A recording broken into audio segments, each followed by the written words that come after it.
கரூர்ல விஜயவர்களுடைய பிரச்சார கூட்ட நெரிசல்ல 34 பேர் உயிரிழந்தது நாடு முழுக்கவே பெரும் சோகத்தை ஏற்படுத்தியிருக்கு. கரூர் நகரமே சோகத்துல மூழ்கி இருக்கு. 6 குழந்தைகள், 17 பெண்கள், 10 ஆண்கள் அப்படின்னு 6 குழந்தைகள், 17 பெண்கள், 13 ஆண்கள் அப்படின்னு கிட்டத்தட்ட 34 பேர் உயிரிழந்துள்ளதாக செய்திகள் வெளியாக இருக்கு. இது தமிழக அரசியல் வட்டாரத்துல பெரும் அதிர்ச்சியை ஏற்படுத்தியிருக்கா. கரூர் சென்றடைந்த விஜயவர்களுக்கு தாவேகா தொண்டர்கள் உற்சாக வரவேற்பு அளித்துக் கொண்டிருந்த நேரத்துல திடீரென மின்சாரம் துண்டிக்கப்பட்டதே எவ்வளவு பெரிய துயரத்திற்கு காரணம் அப்படின்னுமே சொல்லப்படுது. இது தொடர்பாக மயக்கமடைந்தவர்களுடன் ஆம்புலன்ஸ்ல வந்த பெண் ஒருவர் சொல்லும் பொழுது எல்லோருமே இடைவெளியில் தான் நின்று கொண்டிருந்தாங்க.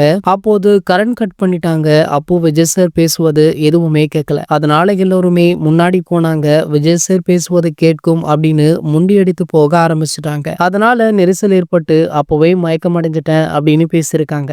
ஆயிரக்கணக்கான மக்கள் திரண்ட நிலையில போதிய தடுப்பு வேலிகள், தனி நுழைவு வெளியேறும் வாயில்கள் இல்லாததாக சொல்லப்படுது. மக்கள் அதிகம் திரண்டதால இடத்துல காற்றோட்டம் இல்லாமல் மூச்சு திணறல்கள் ஏற்பட்டிருக்கா. பெரிய அளவிலான கூட்டத்துல தண்ணீர் விநியோகம் மற்றும் உடனடி மருத்துவ வசதி ஏற்பாடு போதாம இருந்ததாக பொதுமக்களுமே குற்றம் சாட்டியிருக்காங்க. உரையாடல் முடிந்ததும் மக்கள் ஒரே நேரத்துல வெளியேற முற்பட்டதால தள்ளுமுள்ளுமே ஏற்பட்டிருக்கா. இந்த சம்பவம் தமிழக அரசியல்ல பெரும் பாதிப்பை ஏற்படுத்தும் அப்படின்னு எதிர்பார்க்கப்படுது. இந்த சம்பவத்தால தாவேக கட்சியினரை தாக்கி திமுக இதுதான் சாக்கு அப்படின்னு இஷ்டத்துக்கு அளந்து விடுறாங்க. ஆனா இந்த சம்பவத்திற்கும் திமுகவிற்குமே தொடர்பு இருக்கு அப்படின்னு தாவேக கட்சியினருமே பல விமர்சனங்களை முன்வைக்கிறாங்க. அந்த வகையில பாத்தீங்கன்னா தளபதி விஜய் அவர்கள் நாளை காலை பத்திரிகையாளர்களை சந்திக்க இருக்காரா. இந்த சம்பவம் குறித்து நேரடியாகவே மக்களுடன் அவர் பேச இருக்காரு. சோ கண்டிப்பாக தளபதி விஜய் அவர்களுடைய பிரஸ் மீட் எது நோக்கி திமுகவினருமே ஆவலுடன் எதிர்பார்த்து காத்துட்டு இருக்காங்க.